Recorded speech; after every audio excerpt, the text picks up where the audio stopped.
ठाकुरबाड़ी के साधु संत और काका के भाइयों ने कब क्या कहा, यह खबर बिजली की तरह एक ही बार समूचे गांव में फैल जाती है।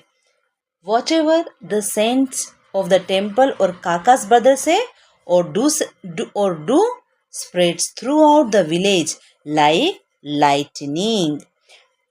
खबर झूठी है कि सच्ची, इस पर कोई ध्यान नहीं देता है। No one cares whether the news is true or false. जिसे खबर हाथ लगती वह नमक मिर्च मिला उसे चटका कर आगे बढ़ा देता है। Whoever hears it adds spice and exaggeration before passing it on. एक खबर आती है कि महंत जी और हरियर के भाई इस बात के लिए अफसोस कर रहे हैं कि अंगूठी के निशान लेने के बाद उन्होंने हरियर काका को खत्म क्यों नहीं किया। बात ही आगे नहीं बढ़ते। One rumor spreads that Mahant and Hariyar Kaka's brother regret not to killing Hariyar Kaka after taking his thumb impression. एक दूसरी खबर आती है कि हरिहर मरेंगे तो उन्हें अग्नि प्रदान करने के लिए ठाकुरबाड़ी के साधु संतों और काका के भाइयों के बीच काफी लड़ाई होगी। One another rumor says that after Harihar Kaka dies, there will be a fierce fight between the saint of the temple and Kaka's brothers over who will perform his last rites by lighting the funeral pyre. दोनों ओर से अग्नि प्रदान करने का निश्चय हो चुका है। इस संदर्भ में उनकी लाश हस्तगत करने के लिए खून की नदी बहेगी। Both sides have already decided that themselves will perform the cremation. It is said that in order to gain possession of his dead body, rivers of blood may flow. एक तीसरी खबर आती है कि हरियर काका की मृत्यु के बाद उनकी जमीन पर कब्जा करने के लिए उनके भाई अभी से तैयारी कर रहे हैं। एक तीसरी खबर आती है, what is the third rumour, हरियर काका की मृत्यु के बाद उनकी जमीन पर कब्जा करने के लिए उनके भाई अभी से तैयारी कर रहे हैं। इलाके के मशहूर डाकू बुटन सिंह से उन लोगों से ने बातचीत पक्की कर लिए। हरिहर के 15 बीघे खेत में 5 बीघे बुटन लेगा और दखल कर देगा। इससे पहले भी इस तरह के 2-3 मामले बुटन ने निपटाए हैं। पूरे इलाके में इस नाम की तोती बोलती है। So a third rumor spreads that Harihar Kaka's brother had already preparing to seize his land after his death. They have allegedly made a deal with the famous dacoit Bhutan Singh of the region. Out of Harihar's 15 bighas of land, Bhutan Singh would take 5 bighas and ensure possession for them. It is also said that Bhutan has already settled 2 or 3 such matters before, and his name commands great fear and influence throughout the region.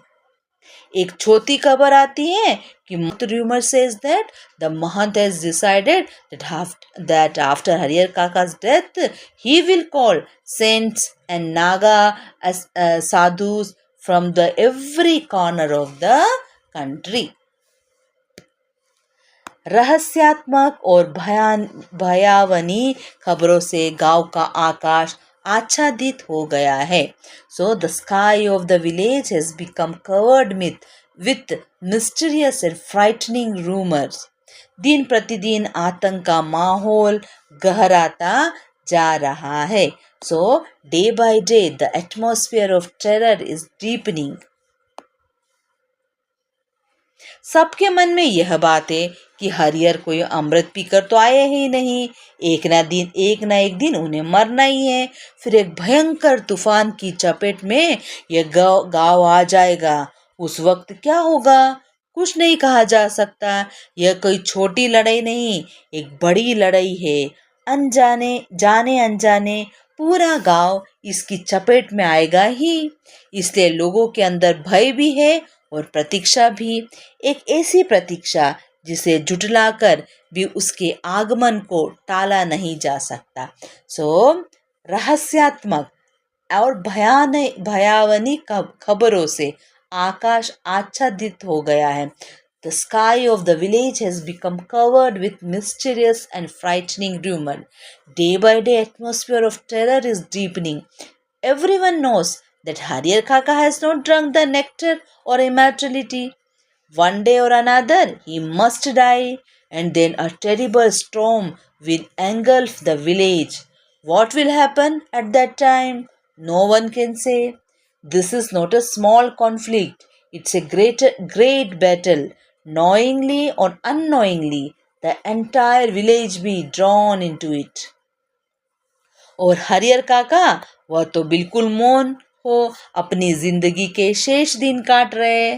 And here other side और हरियर काका and Harrier Kaka himself has become completely silent, spending the remaining days of his life quietly. एक नौकर रख लिया है, वही उनके लिए खाना बनाता और खिलाता है. A servant has been hired for him who cooks for him and feeds him. उनके हिस्से की जमीन में जितनी फसल होती है उससे अगर वह चाहते तो मौज की जिंदगी बिता सकते हैं. From the crops produce on his share of land he could have lived a life of comfort if he wished. लेकिन वह तो गूंगेपन का शिकार हो गए हैं. But he has become almost mute. कोई बात कहो, कुछ पूछो, कोई जवाब नहीं. No matter what anyone says or asks, he gives no reply. खुली आंखों से बार बार आकाश को निहारा करते. With open eyes, he keeps gazing endlessly at the sky. सारे गांव के लोग उनके बारे में बहुत कुछ कहते सुनते हैं, लेकिन उनके पास अब कहने के लिए कोई बात नहीं है. The people of the village continue talk endlessly about him, but Harrier Kaka himself now has nothing left to say. Police के जवान हरियर काका के खर्च पर ही खूब मौज मस्ती से रह रहे. जिसका धन वह रहे उपहास, खाने वाले करे विलास. अब तक जो नहीं खाया था दोनों जून उसका भोग लगा रहे. Meanwhile, the policemen assigned for his protection are enjoying themselves comfortably and at Harrier Kaka's expenses. The owner of the wealth lives deprived, while those who consume it live in luxury. Things they things they had never enjoyed before, they are now enjoying twice a day. So this is our Harrier Kaka's story got end.